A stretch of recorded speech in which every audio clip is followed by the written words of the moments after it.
Talvez o teu pecado seja tudo que você tem e não queira abandoná-lo, de fato não queira deixá-lo por achar que ele é para o teu bem. Contudo, se a sua vida estiver de Deus separada, você pode ter a certeza que não terá mais nada. Nesse capítulo, Deus nos apresenta a consagração dos filhos dos sacerdotes que também eram filhos do sumo sacerdote Arão. Este é o capítulo 8, que em Levítico nós temos estudado. E é um assunto muito importante que para nós hoje é apresentado. Portanto, não se esqueça, amigo, de darmos a sua contribuição. Além de nos fazer crescer, não esqueça de suas preces fazer e de citar também nosso ministério e sua oração. Imagino que você não tenha esquecido e ao ler você se lembrou que Arão, em tempos passados, quando um bezerro de ouro foi adorado, foi ele, o Arão, que para isso auxiliou. No entanto, Deus não odeia e Arão não descartou. Porém, o que se observa foi que ao pecado Deus também não ignorou.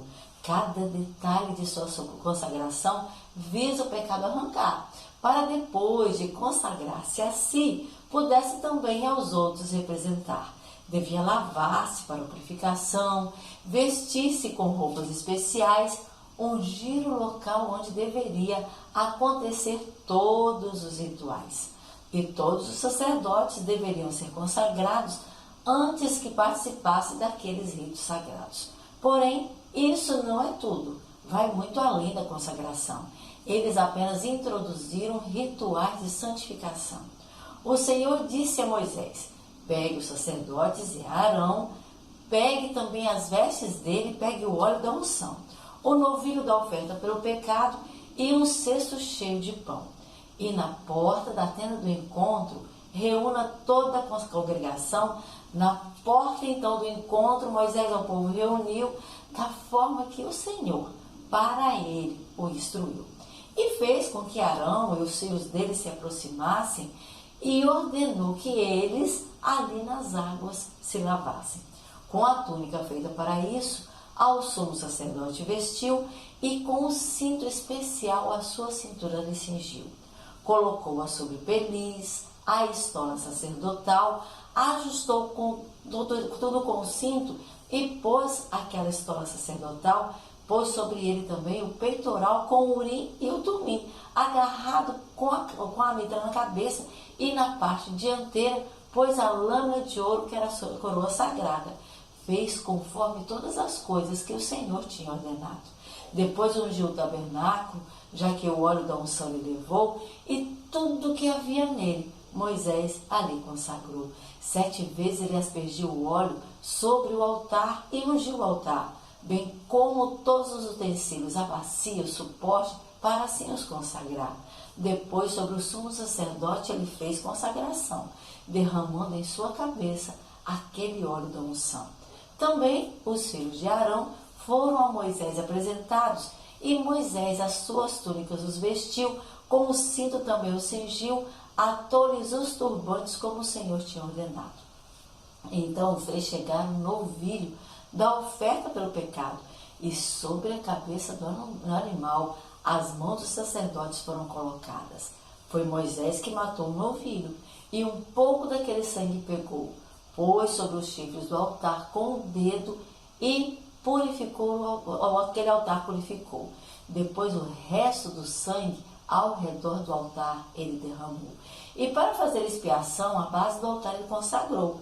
Depois pegou toda a gordura que está sobre as entranhas, os 2 rins, a gordura do fígado, pegou também a membrana, e Moisés queimou sobre o altar, com o couro, a carne e o excremento.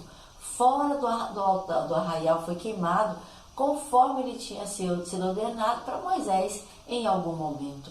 Depois o carneiro do holocausto, Moisés fez aproximar, e sobre a cabeça do animal, os filhos de Arão, a sua mão, tiveram que colocar. Por Moisés o cordeiro foi morto, e o sangue dele foi derramado, e a carne daquele carneiro foi em pedaços cortado. E Moisés queimou a cabeça, os pedaços e a gordura, porém as pernas do animal foram lavados em água pura.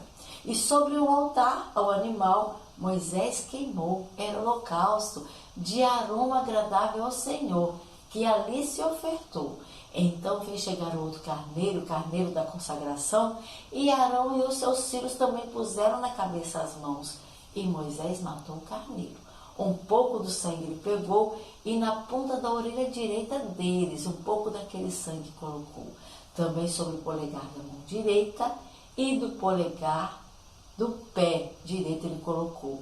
E o resto do sangue no altar e ao redor Moisés derramou. Pegou a gordura e a cauda, toda a gordura que está nas entranhas, ambos os rins, a coxa direita e do fígado ele pegou a membrana, também do cesto de pães sem fermento que estava diante do Senhor. Ele pegou um bolo sem fermento, um bolo de pão azeitado e um pãozinho achatado, e sobre a gordura e sobre a coxa botou. E pôs nas mãos de Arão e seus filhos, e como oferta ao Senhor apresentou. Depois Moisés pegou tudo sobre o altar, aquilo tudo ele queimou. Era uma oferta de aroma agradável, uma oferta de consagração, como o Senhor havia ordenado. Uma parte foi consagrada, aí Moisés, com a sua porção, ele também ali pegou. Também um pouco daquele óleo da unção e um pouco do sangue do altar, e derramou sobre Arão e também sobre os seus filhos, para fazer sobre eles a consagração que era para Arão e também para os seus filhos. E Moisés então passou a eles dessa forma ordenar, que diante da porta do encontro a carne eles deveriam cozinhar, e com o pão de dentro do cesto eles deveriam se alimentar, mas o que restasse do pão e da carne eles deveriam queimar. E da tenda do encontro por 7 dias eles não sairiam, até que o tempo da consagração para os sacerdotes e para Arão ali se completariam. Observando as prescrições que o Senhor veio trazer, como por Deus foi ordenado, e por causa daquele pecado, o povo não viesse todos eles a morrer. Então Arão e seus filhos todas essas coisas fizeram conforme a ordem do Senhor. Ele e os seus filhos receberam. Eliminar pecado não é coisa fácil, mas a quem por Deus é amado, ele pode ser totalmente purificado e também santificado, porque quando se consagra a Deus, a si mesmo, deve-se renunciar. Talvez seja essa a razão que muitos não buscam a consagração e não queiram de fato a sua vida mudar. E usando as palavras do pastor Heber Totti Armir, que eu li um dia na internet e peguei a ideia para mim, ele diz dessa forma: abrir mão do pecado parece ser arriscado para quem não sabe realmente o que significa ser consagrado. Porém, quem não se arrisca não pode ser de modo algum perdoado. Então, meu querido, se firme em Deus, busque na palavra o seu reavivamento, a sua reforma, a sua mudança de vida, sua consagração e seu perdão. Que Deus te abençoe, te ilumine. Até amanhã.